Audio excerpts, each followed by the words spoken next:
No. So Kevin, I guess that brings us to your number 3. And I'm curious. I'm very curious what your number 3 is going to be. You've had some interesting picks so far. It's funny you should say that because, well, there have been 3 installments of this game that's come out. Dance Central 3. Nice. I really like dancing. You guys know I like dancing. So, like, when I went to PAX and I played it, like, I remember just going back and forth, like, to the lines to play it again. Like, I ended up meeting, like, the community manager, and, like, I got her business card and whatnot, like, talking with her and stuff. Like, because I came around that much. But, like, it was a really fun game, and that's another good party game, too, that I've also seen, too. Like, that's another game that's also, like, cross-generational that you can actually get everyone involved with. Like, I really like that game. Whenever anybody asks me, like, games that they could, like, get their girlfriend to play or things like that, or, like, games that are good for parties, like, it's usually the first one I recommend outside of Rock Band. And if I could tell a little story about Dance Central, if you don't mind. I know this is your game. So when Dance Central came out, I was seeing a girl that was a contemporary dancer and took like ballet classes and stuff like that.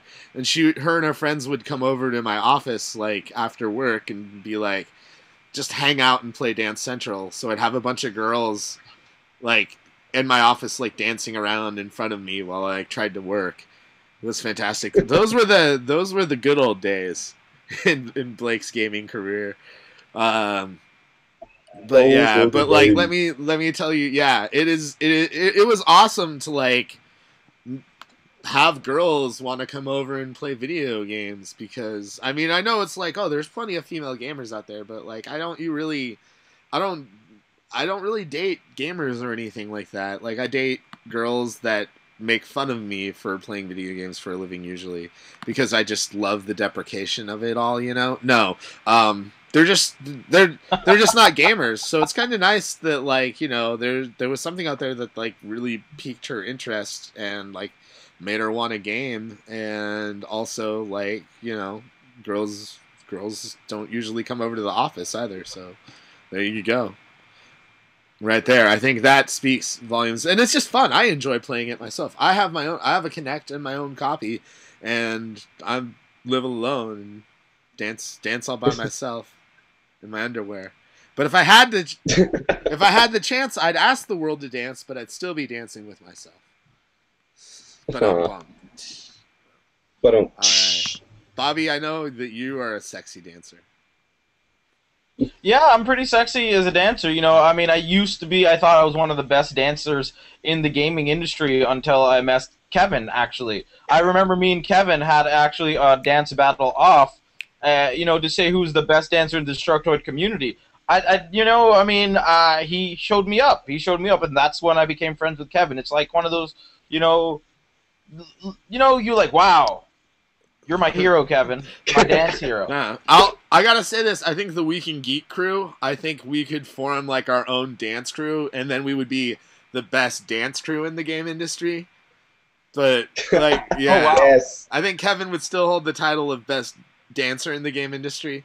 But until like a developer comes up and just starts doing like windmills for days, and I'm like, oh crap, here we go, guys. I don't know, some of those Dance Central girls could give you a run for your money. Like I remember there was this one girl who I met at one of the events, and she freaking owned it. Actually, now that I think about it, 2 events, 2 different girls that both worked for Dance Central, and they totally killed it. One at Comic-Con, and then one at like this like Connect preview event that they had in San Francisco, like back in the day. But yeah, those girls like had all the routines down, and then the freestyle stuff. I was like, oh snap! They brought it. They brought it. They brung it. What? He's browsed it. There you go. All right. So yeah, go ahead. Is this on me? The next one on me, I guess? The pressure's on to you, Bobby. What's your number? What's your third best game? So this one is actually strange, because I was looking at our list, and so my original choice for this is Resistance 2. Yeah. And I still stick to Resistance 2, right? But Right. it's kind of a toss-up thinking about it. It's like, I like this game. It's a fantastic game. And here's the reason why I like this game. It was really good. It was fucking a brilliant game. I thought the original Resistance was fantastic.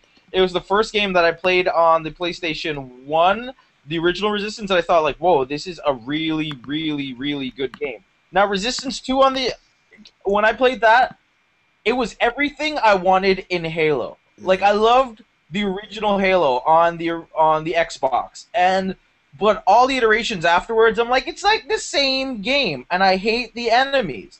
This is what I wanted in, like, these enemies actually struck fear in the hearts of children, of gamers. I mean, I think it was great. The fact that it took place in, like, what, pretty much in the 50s, I believe.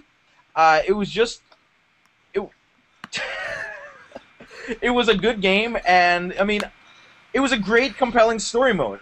That's why, I mean, I loved it. I played it with my little brother, so there was some great times to play with that. The multiplayer, that's one problem I had with it, that it didn't have multiplayer co-op, but it had its own co-op. And that's what the problem that I saw with it. But overall, for me, it was a fantastic experience. There were times in this game, I look at this game, this is what is a cinematic game. It's a very cinematic game. There's moments when you're being thrown into a monster's hand, and it looks like, what's that one, Cloverfield. It's like, whoa, this is a fantastic game. It felt like a movie. I just thought it was the Gears of War alternative for PlayStation, and I felt it did a good Gears job. of War or Halo alternative? I felt it was both. It was a Gears of War and Halo alternative. It had that alien combat that you didn't have on that.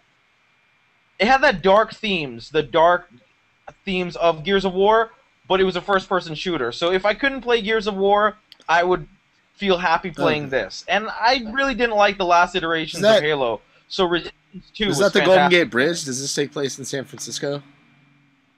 Does it really? Let me see. Looks like the Golden Gate Bridge right there. I don't remember. Well, if it takes place in the Bay Area, props for that. Right there. But I always get Resistance and Killzone mixed up. Like like Sony's first person shooter franchises kind of blur together for me. But I've not played Resistance, but and you're right, it was in San Francisco. You're absolutely right. That's where our base is. Our US base was in San Francisco. That's right. San Francisco is the last bastion of humanity. As we all know. Yes. All right, cool. Did you play this game at all, Kevin?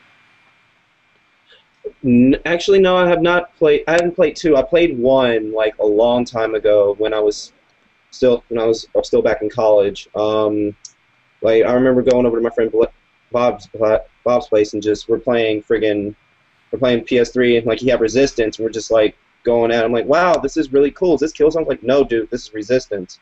Killzone has the dudes. Resistance has the aliens. I'm like, oh, okay. This works. Yeah. Yeah, exactly. But like, yeah. See, you have the same problem I have. And it's just like the other thing is like it's like if you look at it visually, it's the same like bleak and blandness of Gears of War. Just all the grays and sepia tones and not a lot like going on here. And that's what I feel. The color scheme matches Gears of War, but the gameplay, I liked it more. It felt like a movie from the 50s. You know, it was like this, like, crazy, like, the aliens are attacking us. You know, War of the Worlds kind of vibe to it, but it was really dark. There's zombies in the game. There's zombies. I mean, there's zombies in, like, every game now. Yeah, but there's, like, zombie aliens. I just felt there's so many parts. Yeah, Johnny likes it. Oh, and let me give a shout-out to all the people in the chat room. Papa, Jared, Johnny, Pico, Cheryl, and Johnny again. Nice. Yeah, hey, please feel free to chime in. At the end of the show, people in the chat room, get your top 5 lists ready, and we'll chat about your top 5 lists after we're done talking about ours. But one qualms that I had about Resistance and putting it on there, I realized there might be a chance that no one in our little group here put Arkham City in a top 5 list, and I feel that's. And now thinking back, it's like, man, that's probably one of the greatest superhero games of all time. How? But I don't know. We have yet to see. It didn't. Yeah, there was just too much stuff to think about. I'm really surprised it didn't make any of our. It didn't make my list. It didn't make your list, probably. But maybe it made Kevin's list. Maybe that's his number one. Who knows? It's definitely a rhythm-based fighter. But right now, it's my turn. It's my turn to talk about my number 3 choice. And my number 3 choice is something that we already kind of mentioned a little bit, and it's Bayonetta. Oh yeah, that's right. I like Bayonetta for a number of reasons. First of all, it is like quasi hypersexual. I think that it's really more making fun of how sexualized female characters are in video games than it is actually sexualizing her. Also, she's a lot more. I think she's a lot more confident and self-assured than most like female protagonists in games. Like she's comfortable with who she is. She's I mean, she's got the dominatrix look going on, so she's definitely dominant.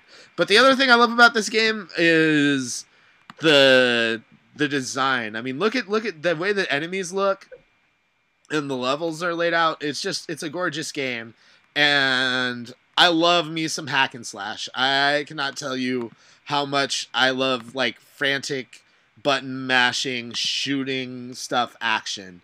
Like if I'm gonna play a 8-hour game, I want it to be jam-packed with as much visual intensity as possible. And Bayonetta definitely delivered on that front as well. It was It was like a lot of the people and the producer, I believe, had also worked on the Devil May Cry series, but there were people coming over from the Devil May Cry franchise working on this, and then like just being like, screw all the crap that's happened with the Devil May Cry series. We're gonna make fun of that, and we're gonna make a better game than that. And I think they succeeded. I mean, she has gun shoes. Like there's a move where you do a handstand and shoot people with your feet, and it's just corny, over the top. I played through this game multiple times. I don't play through hack and slash games multiple times ever. Like it's one of the, when people like ask me what games they should play when they get a 360, this is on my short list. I love it. I love it. I don't know. Yeah. Okay. And yeah, it is pretty awesome to play as a witch chick who uses her hair to make S&M devices to kill angels, and her outfit is made out of her hair too. It's just corny, over the top ridiculousness, and I think it just takes a jab at a lot of the tropes in the current game industry.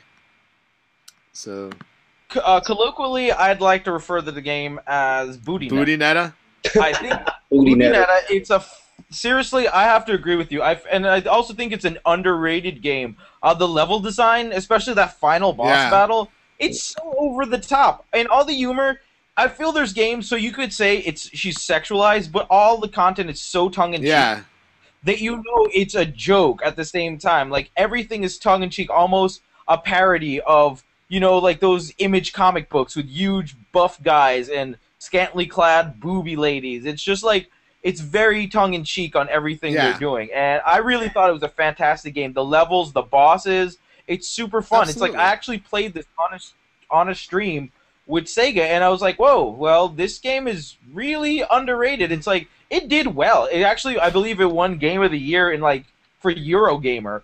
But it was one of those things that, it's still, I mean, it sold like 1.3 million copies, but at the same time, it's still a word of mouth kind of game. Like, if you play it, I've never met anybody who played it and went through it and didn't like it. Yeah. That's the whole thing. Like, I've read nothing but good things. Everybody who's touched it and had their hands on it, it's like, whoa, this is a really good game. I've never heard anything bad about it. It's just a game that I felt like wasn't in a lot of hands. And, you know, thank goodness for Nintendo, because they're the ones that are helping to develop the sequel for Bayonetta, coming out for the Wii U exclusively.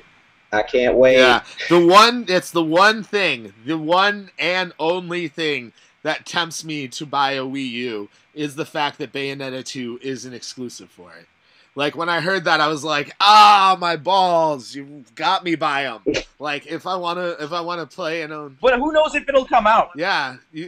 We don't have a release date or anything yet, so, you know. Who knows? Well, Sega and Nintendo just announced Sonic Lost Worlds, and part of that announcement was the fact that they're entering into a new lucrative partnership together. So hopefully that means we're going to hear more about Bayonetta 2 soon. But yes, I love this game. Can't say enough good things about it. And hopefully Sega will wise up and make it a non-exclusive title.